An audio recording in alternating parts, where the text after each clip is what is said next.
Bonsoir à tous. Alors moi, je voudrais dire d'abord qu'il ne faut pas tout confondre.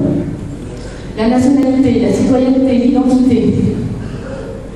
Parce que la nationalité, ce n'est pas la même chose que l'identité.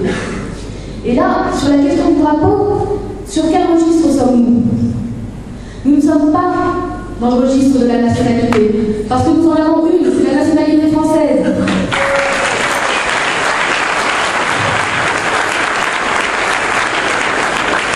Si les Calédoniens veulent en changer, ils pourront le faire, mais plus tard, parce qu'il y a un temps pour tout. Et aujourd'hui, nous sommes dans le temps de l'identité. Mais de quelle identité s'agit-il?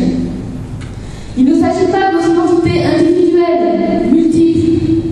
Il s'agit de l'identité du pays, de la Calédonie. C'est d'ailleurs ça que l'accord de Nouméa nous dit. L'accord de Nouméa, il nous dit que le drapeau, comme l'hymne ou la devise, doivent être les signes identitaires du pays.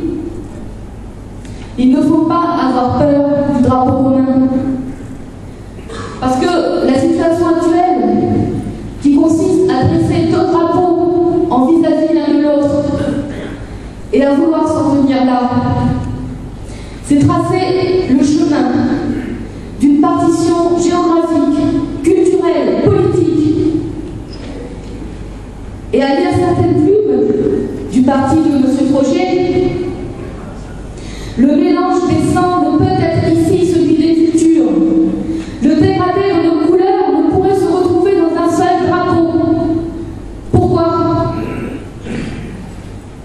On parle beaucoup des différences. Mais qui parle de ceux qui rassemblent?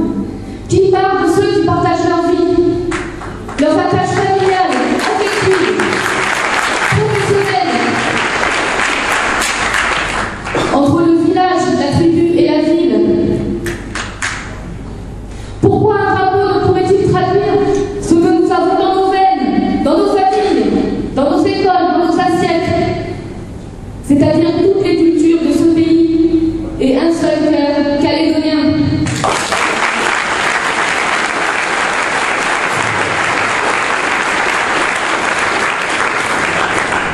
Il nous dit aussi, l'accord de Nouméa, que ce drapeau, ce signe identitaire du pays, doit traduire l'identité kanak et le futur partagé entre tous.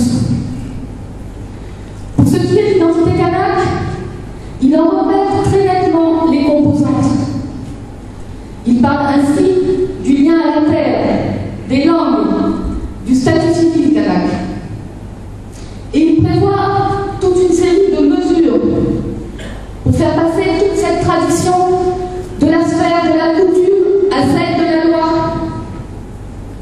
L'identité kanak, c'est aujourd'hui une identité reconnue. Et les Kanaks ont toutes les raisons d'en être fiers. Mais l'accord de Nouméa, il est beaucoup moins loquace sur les autres identités. Ou plutôt sur la manière de les lier toutes ensemble, identité kanak y comprise, de les imbriquer.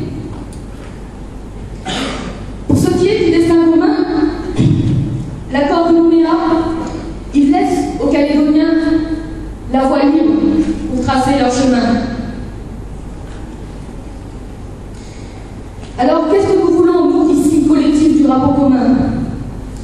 Ce que nous voulons, ce n'est pas un drapeau kanak, ce n'est pas un drapeau kadosh, ni vietnamien, japonais, javanais, antillais ou malaisien. Nous vous aurez, parce que celui-là, on en a déjà un, qui est aussi le nôtre. Mais nous ne voulons pas nous ancrer dans cette tendance communautariste qui nous réduirait sûrement mal à nos origines.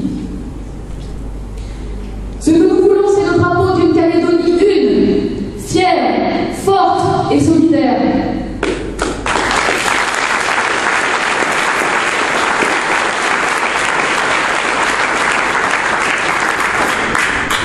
Ce que nous voulons,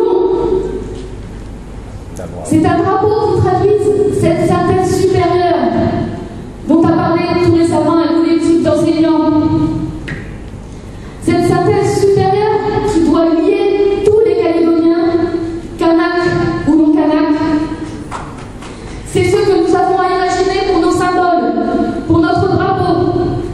C'est ce qui est à la charge des hommes et des femmes d'aujourd'hui.